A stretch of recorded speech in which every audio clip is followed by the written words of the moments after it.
तो भाई लोग कैसे हैं आप सब। आज मैं आप लोगों के बीच क्राइम थ्रिलर वेब सीरीज का दूसरा पार्ट लेकर आया हूं, क्योंकि एक पार्ट में सारे वेब सीरीज को कवर कर पाना पॉसिबल नहीं था। इस दूसरे पार्ट में मैं फिर से आपके लिए 5 ऐसे क्राइम थ्रिलर वेब सीरीज लेकर आया हूं जिन्होंने दर्शकों की काफी वाहवाही लूटी और क्रिटिक ने भी जिससे खूब सराहा। अगर आपने इसका पहला पार्ट नहीं देखा तो आप उसे जरूर देख सकते हैं। तो फिर बिना किसी देरी के शुरू किया जाए, चलिए चलते हैं फिर।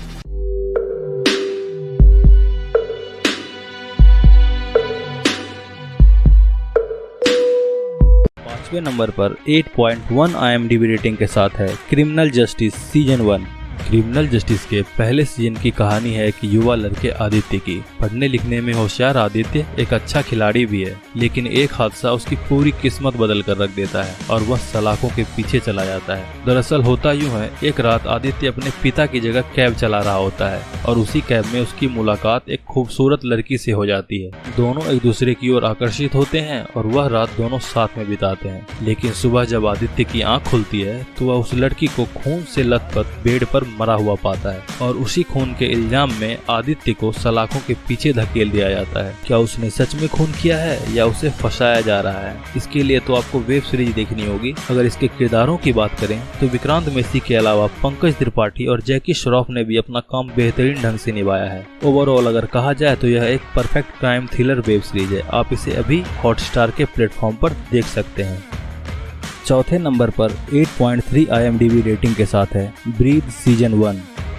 ब्रीथ का पहला सीजन बेसिकली कहानी है एक पिता का अपने बेटे के प्रति प्यार और सुरक्षा के बारे में। एक पिता अपने बच्चे के लिए किस हद तक जा सकता है और कैसे कैसे काम कर सकता है, इस वेब सीरीज की कहानी इसी बारे में बताती है। इस वेब सीरीज के मुख्य किरदार में डैनी, जो कि पॉसिबल सस्पेक्ट्स हैं सीरियल मर्डर्स के, जिसका किरदार निभाया है आर माधवन ने, और कबीर सावंत जो कि एक सीनियर पुलिस इंस्पेक्टर है, इसका रोल प्ले किया है अमित साध ने। अगर इस वेब सीरीज की कहानी की बात करें तो डैनी, जिसके बेटे का लंग्स डैमेज हो चुका है और उसके पास अपने बेटे का लंग्स ट्रांसप्लांट कराने के लिए केवल 4 से 5 महीने का वक्त है और उसे कोई ऑर्गन डोनर मिल नहीं रहा है। अब डैनी अपने बेटे को बचाने के लिए किस हद तक जाता है, किस बुरी परिस्थिति में फंसता है और क्या वो इससे बाहर निकल पाता है? क्या कबीर सावंत डैनी को पकड़ पाते हैं? क्या डैनी ने ही सारे मर्डर्स किए हैं? और क्या डैनी अपने बेटे का लंग्स ट्रांसप्लांट करा पाता है? इन्हीं सवालों के जवाब देती है यह वेब सीरीज। इस वेब सीरीज के कहानी में बहुत ही उतार चढ़ाव है, जो कि आपका ध्यान टीवी स्क्रीन से हटने नहीं देता। आप इसे देखते वक्त डर, रोमांच, सस्पेंस सब कुछ फील कर पाएंगे।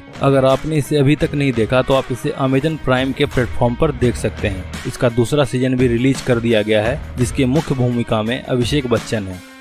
तीसरे नंबर पर 8.5 IMDb रेटिंग के साथ है असुर।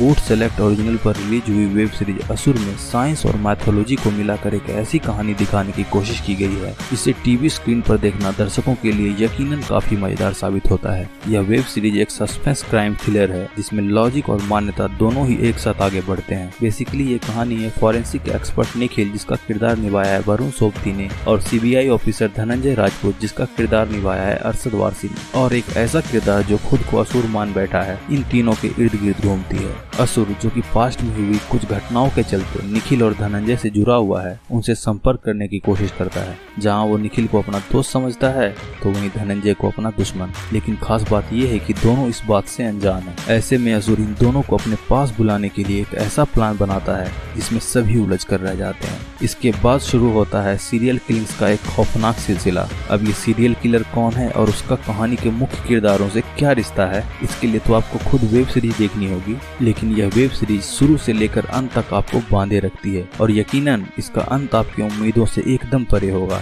और वो आपको चौंका कर रख देगा। अगर आपने इसे अभी तक नहीं देखा तो आप इसे वुड सेलेक्ट ओरिजिनल के प्लेटफॉर्म पर देख सकते हैं। दूसरे नंबर पर 8.6 IMDb रेटिंग के साथ है the family man. The family man के जरिए मनोज वाजपेयी ने OTT की दुनिया में अपना डेब्यू किया है और वो इस वेब सीरीज में श्रीकांत तिवारी का किरदार निभा रहे हैं, जो कि एक इंटेलिजेंस ऑफिसर हैं। हम बात कर रहे हैं द फैमिली मैन के पहले सीजन की। इस वेब सीरीज की कहानी मुख्य रूप से इंटेलिजेंस एजेंसी टास्क के लिए काम करने वाले फैमिली मैन श्रीकांत तिवारी के फैमिली और प्रोफेशनल एडवेंचर पर आधारित है, जो कि अपने घर के रोजमर्रा के काम तो करता ही है, साथ ही वह एक आला दर्जे का इंटेलिजेंस ऑफिसर भी है। श्रीकांत की बीवी इस बात से नाराज है कि उसके पास घर परिवार के लिए समय नहीं है और इस बीच एक हमला भी होने वाला है जिसे उसे रोकना भी है। कुल मिलाकर कहानी इसी बीच गढ़ी गई है। इसके अलावा इस वेब सीरीज में वो मुद्दे भी उठाए गए हैं जो हमारे रोजमर्रा के बहस का हिस्सा होते हैं, जैसे राष्ट्रवाद, कश्मीर, आतंकवाद। कुल मिलाकर कहें तो द फैमिली मैन एक हंसती गुदगुदाती सीरियस मैसेज देने वाली वेब सीरीज है। इसमें कॉमेडी, थ्रिल और सस्पेंस का बेहतरीन कॉम्बिनेशन है। हाल ही में इस वेब सीरीज का दूसरा सीजन भी रिलीज कर दिया गया है जो सोशल मीडिया पर काफी तारीफें बटोर रहा है। अगर आपने इस वेब सीरीज को अभी तक नहीं देखा तो आप इसे अभी Amazon प्राइम के प्लेटफॉर्म पर देख सकते हैं। पहले नंबर पर 8.6 IMDb रेटिंग के साथ है स्पेशल ऑप्स।